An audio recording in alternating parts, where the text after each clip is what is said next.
Escola de Ensino Fundamental Monte Alverne, 70 anos, uma história de sucesso. Em janeiro de 1933, Frei Gabriel Zimmer, primeiro pároco da paróquia Santo Estevão, assume a educação da juventude, criando o primeiro grupo escolar Santo Antônio, prédio de madeira, medindo 231 metros quadrados. No dia 1º de julho de 1933, começam as aulas para um total de 160 alunos. Os anos foram passando, a cidade foi crescendo e houve a necessidade de ampliar as instalações. Em 5 de dezembro de 1948, era inaugurado o Grupo Escolar Monte Alverne, criado por iniciativa do governo do estado, dirigido inicialmente pelo senhor Guido Costa e posteriormente pelas Irmãs Franciscanas de São José. O educandário recebeu o nome da grande figura da oratória sacra do Brasil do século XIX, Frei Francisco de Monte Alverne. Como a escola vem construindo uma história de sucesso durante os seus 70 anos de funcionamento, muitas pessoas fizeram e fazem parte dela. Nomear estas pessoas não seria possível. Optou-se, então, por contar algumas histórias narradas aos alunos e professores nas entrevistas realizadas no decorrer do ano de 2018.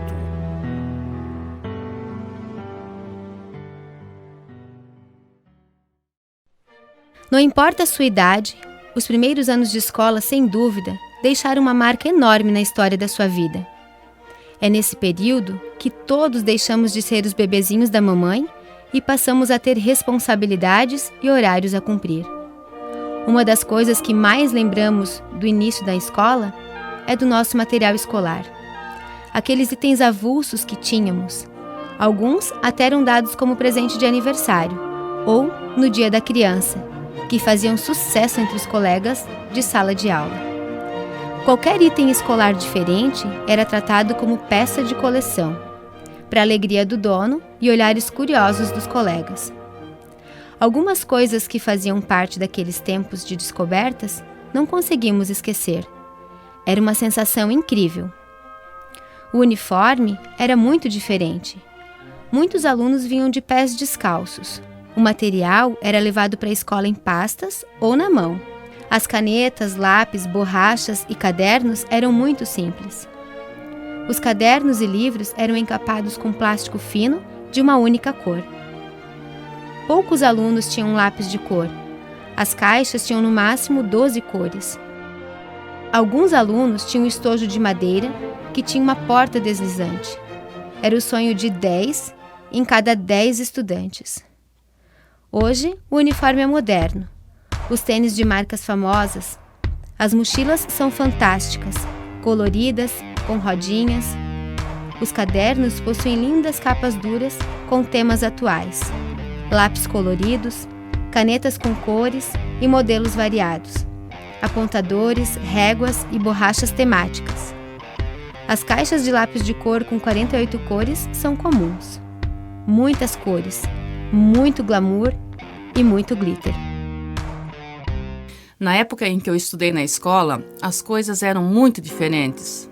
O que mais me marcou foi quando, no dia 24 de agosto de 1954, nós fomos informados de que as aulas estavam dispensadas por 3 dias, porque o presidente Getúlio Vargas havia falecido. 3 anos depois da posse, uma grave crise política agitava o país. Todos ansiavam por uma solução honrosa que trouxesse também tranquilidade à nação. Tudo parecia caminhar para esse fim. Depois de 64 horas de inquietação, a cidade já repousava cheia de esperanças, certa de que os problemas e os desentendimentos houvessem sido superados, quando uma notícia dramática emocionou mesmo os corações mais frios.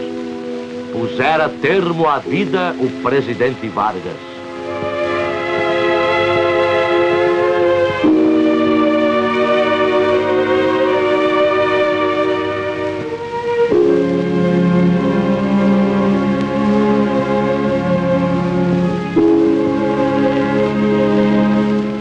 carregado por parentes, amigos e pessoas do povo que disputavam essa honra, os restos mortais de Getúlio Vargas foram conduzidos para o aeroporto Santos Dumont, de onde seguiria para São Borja em sua derradeira viagem.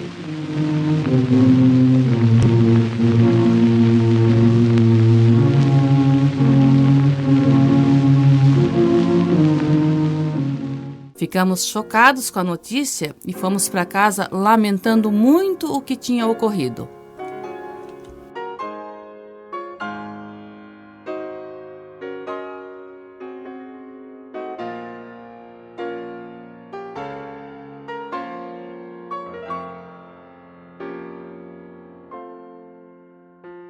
O professor de antigamente só podia contar com o quadro negro e o giz como ferramenta de trabalho e com a obrigação de vencer o livro didático que trazia conteúdos pré-determinados pelo governo.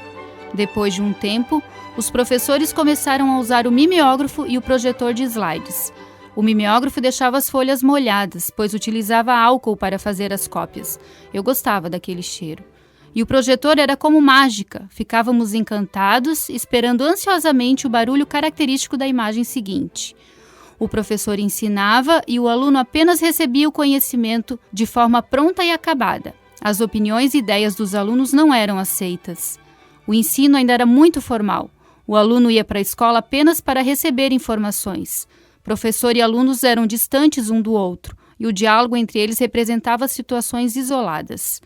Hoje, as tecnologias transformaram a escola em um espaço de interação muito mais atrativo.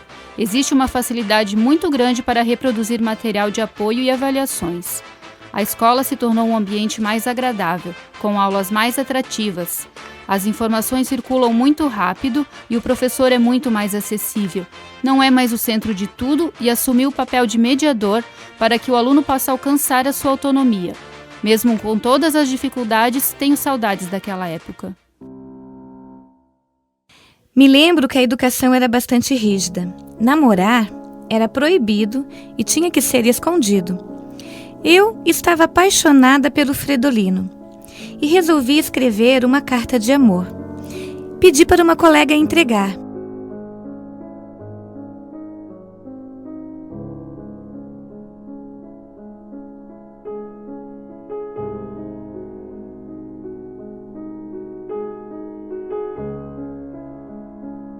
Aí ele foi lá e entregou a carta para a professora. Achei a atitude bem babaca.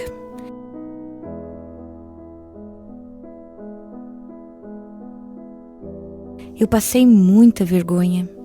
Desencantei. Adeus, Fredolino.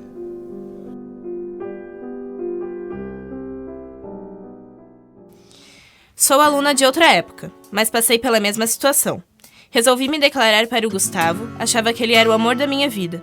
Como não tive coragem de falar com ele pessoalmente, mandei uma mensagem pelo WhatsApp.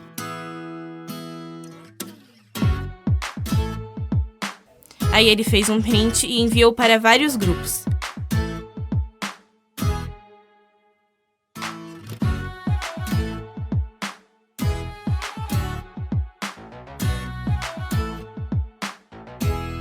Que vergonha. Adeus, Gustavo.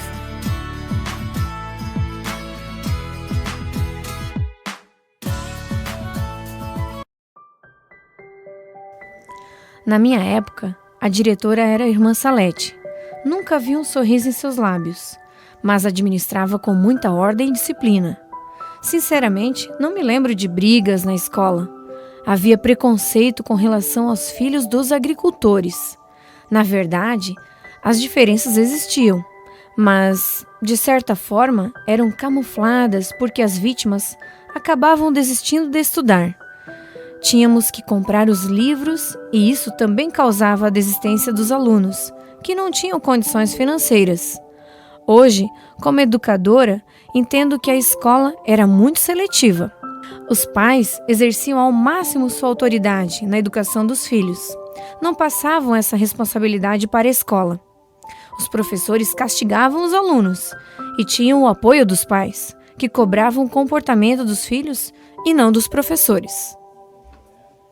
Sim, Éramos muito cobrados. As professoras batiam com a régua nos dedos de quem errava. Tínhamos que repetir 100 ou até mesmo 200 vezes aquilo que errávamos. Se não ficasse bem feito, o castigo era ficar de joelho no milho.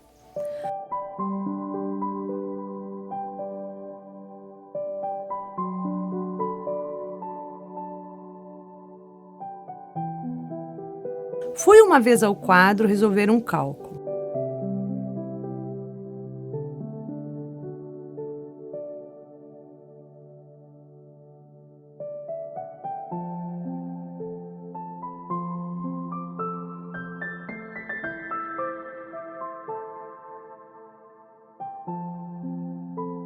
Como errei, a professora me pegou pelos cabelos e bateu com a minha testa no quadro.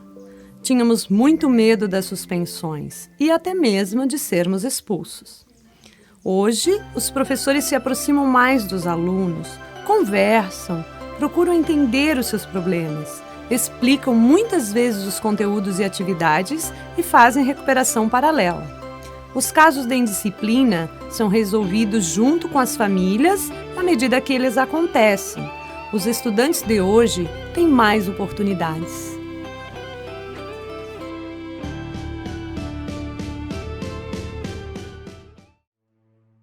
Nossas artes em sala não tinham o auxílio das tecnologias. Nossa comunicação durante as aulas acontecia através de bilhetinhos. Os recadinhos eram enviados quando o professor virava para o quadro ou quando estava concentrado em outra atividade ou leitura.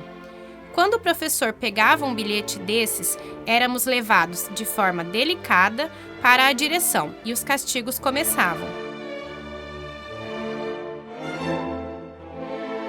Fazíamos um caderno de perguntas onde todos assinavam a primeira folha e recebiam um número. Cada página do caderno tinha uma pergunta e você tinha que responder na linha correspondente ao seu nome. Era a única maneira de saber um pouco mais da vida dos colegas, com quantos anos tinham dado o primeiro beijo, se estavam namorando. Hoje, nossa comunicação acontece através das redes sociais. Os castigos não são os mesmos.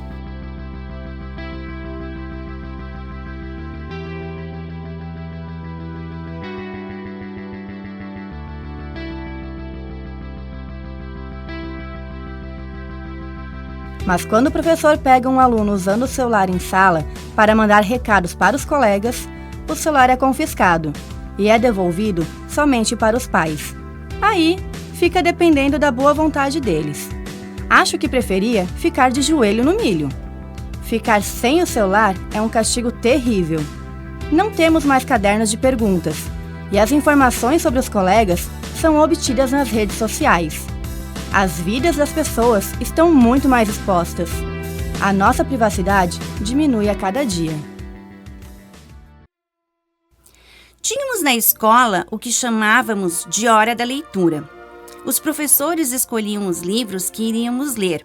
Eram todos clássicos da literatura: Dom Casmurro, Os Lusíadas, Odisseia, Dom Quixote de La Mancha.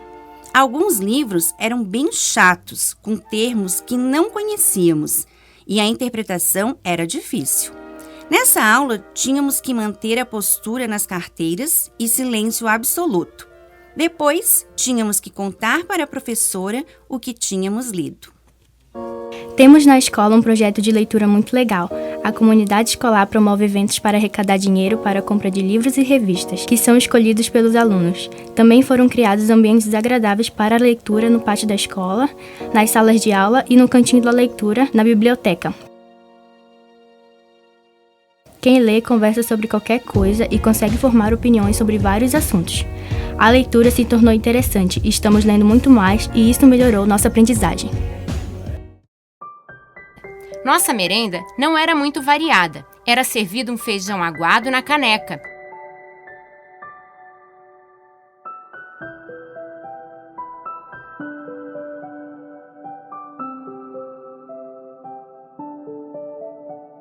Achocolatado também aguado e sopa de osso porque o açougue fazia doação dos ossos. Também existia a cantina da Dona Diva, mas comprar o lanche era um privilégio para poucos. Aquela massinha era meu sonho de consumo. No meu tempo de escola, a merenda já era um pouco diferente, com um cardápio um pouco mais variado.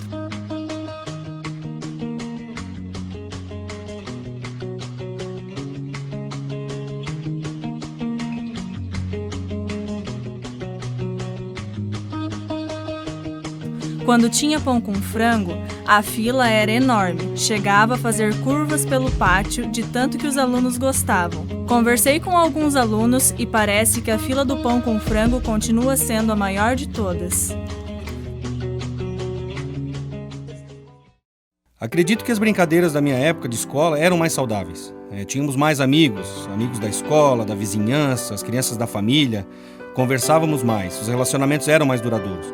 Na hora do recreio, nós brincávamos de pular elástico, corda, de pega-pega, de esconde-esconde, bambolê, de roda, quilica. Os dedos chegavam a doer, de jogar quilica.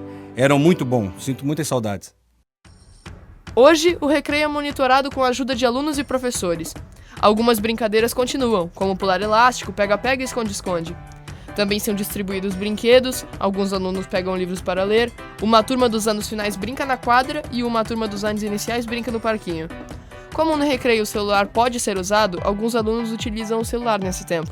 Acredito que não somos tão criativos, brincamos menos. Os alunos aparentemente mais limpos formavam o pelotão da higiene, que passava fazendo revistas. Todos tinham que colocar as mãos sobre a carteira e o pelotão verificava a higiene de cada aluno. Era dada especial atenção às unhas e aos cabelos para identificar quem tinha piolhos. Isso era bem constrangedor. Como eu pegava piolho com muita facilidade, morria de medo desse pelotão. As ações desenvolvidas pelos alunos de hoje são muito diferentes. O Grêmio Estudantil organiza a troca de livros entre os alunos, auxilia no recreio monitorado e organiza eventos como os jogos interclasses. Os alunos participam das decisões e trazem sugestões de ações que possam contribuir para o bom funcionamento da escola. Há poucas décadas, fazer um trabalho escolar era bem mais difícil. Qualquer pesquisa exigia uma visita a uma biblioteca, horas e horas de pesquisas e depois tudo escrito à mão, geralmente numa folha de papel maço e capas bem produzidas. Claro que esse processo de pesquisar, copiar, escrever à mão e muitas vezes apresentar o trabalho em sala de aula, fixava melhor o conteúdo. Para facilitar a vida dos estudantes daquela época, existiam as enciclopédias, coleções de livros enormes, geralmente abrangendo uma grande quantidade de conhecimentos gerais, com assuntos que poderiam ser pesquisados por um índice em ordem alfabética. Grandes coleções com diversos volumes e caríssimas.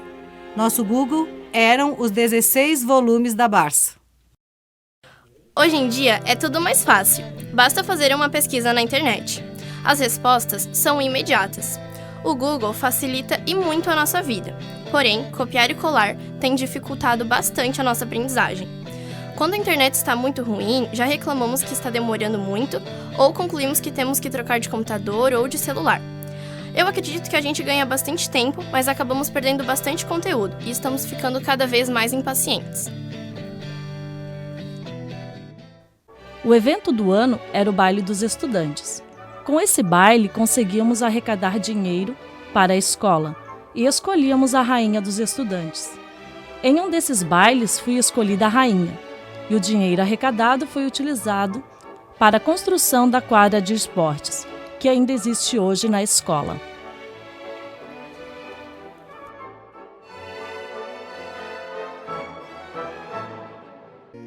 Hoje, no Dia dos Estudantes, realizamos Stammtisch, encontro de amigos e jogos interclasse.